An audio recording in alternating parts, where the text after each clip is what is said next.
YouTube, iată că nicio zi nu a trecut și iară ne revedem.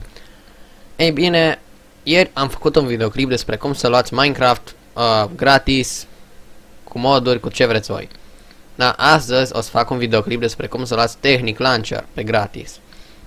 Dar nu Technic Launcher-ul ăla crecuit normal pe care îl are toată lumea acasă, pe care nu poți adăuga niciun mod pack și numai Techit sau alea de la început poți să te joci. No. Pe ăsta poți să bagi ce vrei tu. Linkul pentru el e în descriere.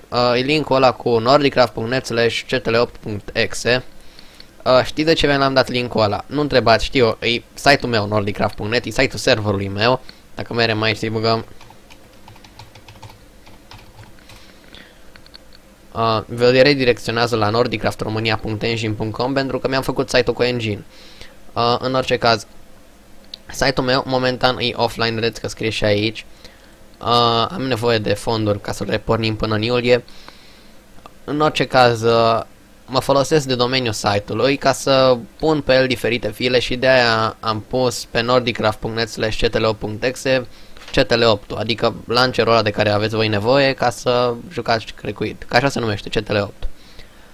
În orice caz, acum vreau să vă dovedesc de ce nu puteți să luați CTL8 de pe site-ul original.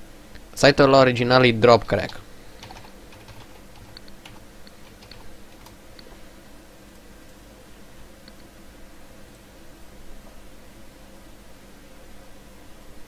Dacă aveți timp, vizionați și voi videoclipul ăsta, ajutați-le și lor site-ul, că tipii ăștia de la Dropcrack au făcut crack-uri pentru Minecraft, pentru mai multe chestii și îi duc lipsă de fonduri și dacă urmăriți videoclipurile lor îi puteți ajuta.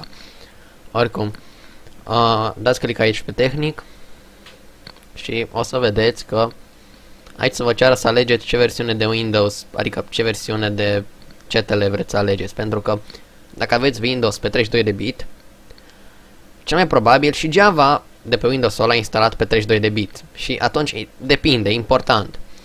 Trebuie să știți exact ce Windows și ce Java aveți instalat. Eu am Java pe 64 de bit, așa că o descarcă asta, numai că înainte, acum vreo 5 sau 10 minute când am încercat, băceaștam ca albina asta idiotă să mă pună să sar peste săgetuța asta stupidă. Conecta, se tot conecta și se tot conecta și tot se conecta și iară în continuare se conecta și se conecta în continuare până îmi părea chestia asta. Dăm salvează fișierul și acum vine partea foarte distractivă, stați să vedeți.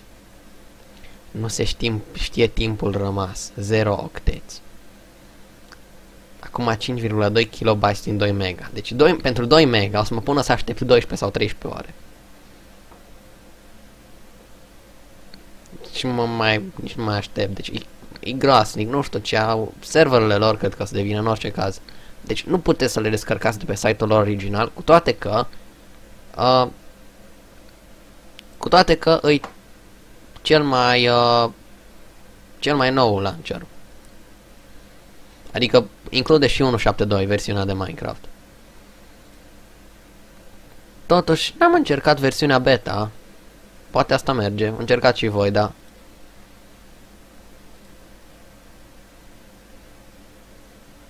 Nu. Nici asta nu merge. E ceva cu serverele lor, asta e clar. Oricum, deci dacă nu mere niciunul din download-urile astea de aici, v-am spus ce să faceți. Linkul meu din descriere vă redirecționează la nordicraft.net/ctl8.exe, adică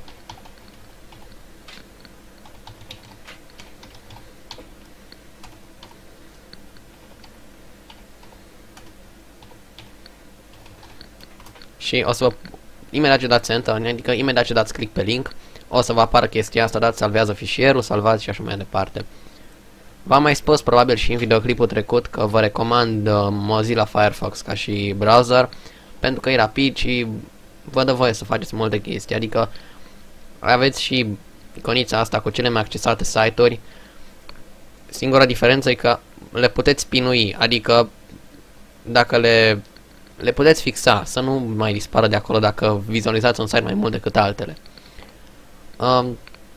Și pe Mozilla Firefox eu folosesc un plugin numit AdBlock. Și pluginul ăsta ce face? Poate ați observat că în toate videoclipurile mele nu vedeți niciun ad, adică nicio reclamă pe margine, nimic. AdBlock Plus nu lasă ad-urile să apară. Le blochează. Vă recomand și vouă să-l folosiți și Mozilla Firefox, pe Mozilla Firefox îl puteți instala foarte ușor. Din meniul ăsta, la suplimente și la aici obțineți suplimente, ar trebui să vă apară chiar aici. AdBlock Plus, dați click pe el și Add to Firefox. Bine, eu l-am adăugat deja, deci na. Foarte simplu de instalat și blochează orice reclamă, vă mărește viteza de internet, deci vă ajută enorm. În orice caz, deci de aici ar fi încercați mereu, încercați site-ul ăsta. Pentru că CTL 8-ul meu e o versiune mai veche. Ei vă oferă aici cea mai nouă versiune, dar nu știu sincer de ce nu funcționează acum. Deci după ce ați descărcat de pe linkul meu, o să arate cam așa fila care ați descărcat-o de acolo. Dați dublu click pe ea.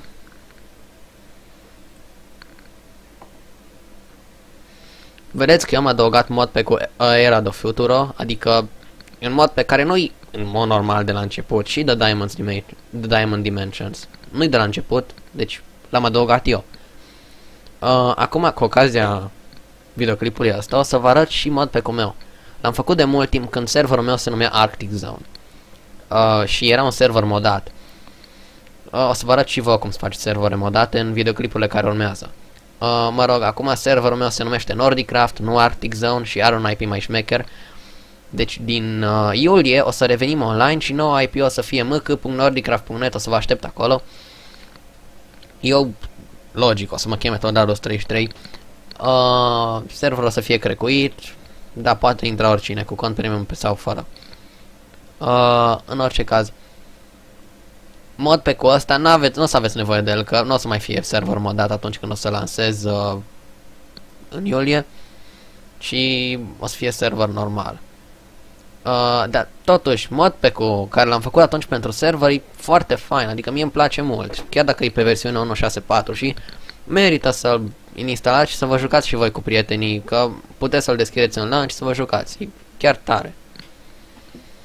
O să vă arăt acum puțin cum îi. M-am chinuit la el o săptămână și apoi mi-am dat seama că serverul meu nu poate duce atâtea moduri.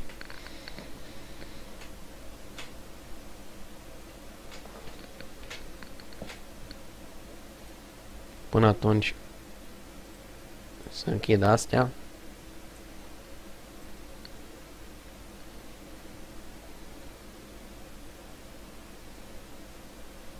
Uitați câte moduri are.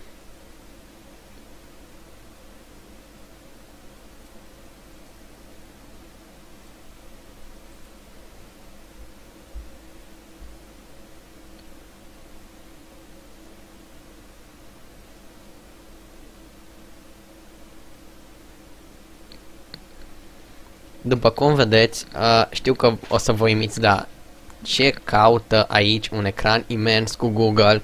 Ei bine, e unul dintre modurile la care m-am chinuit foarte mult să-l bag în acest modpack. Odată am avut nevoie de permisia autorului, care m-a obținut-o destul de greu.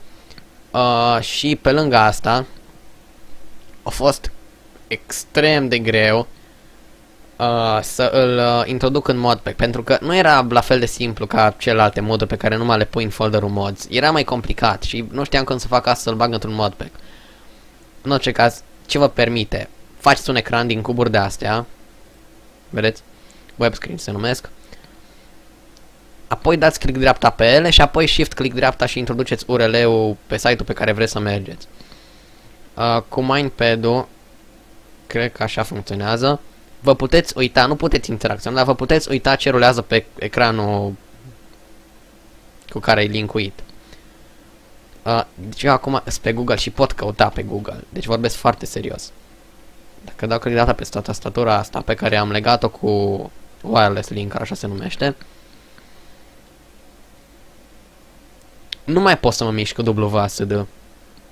Trebuie să apăs escape prima oară.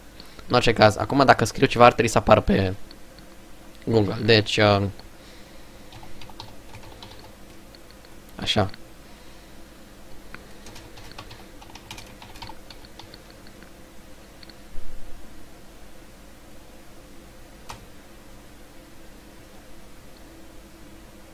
Și uite o parte din videoclipurile mele.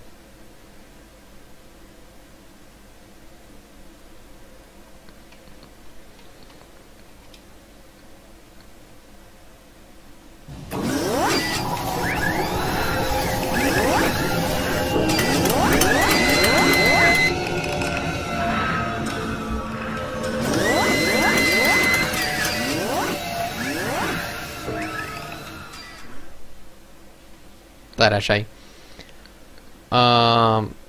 Oricum, asta e modul de care sunt cel mai mândru, dar mai sunt și alte moduri care îmi plac și mie foarte mult și sper să vă placă și vouă. Asta e din modul Flans Mod. Cum se intră? Așa.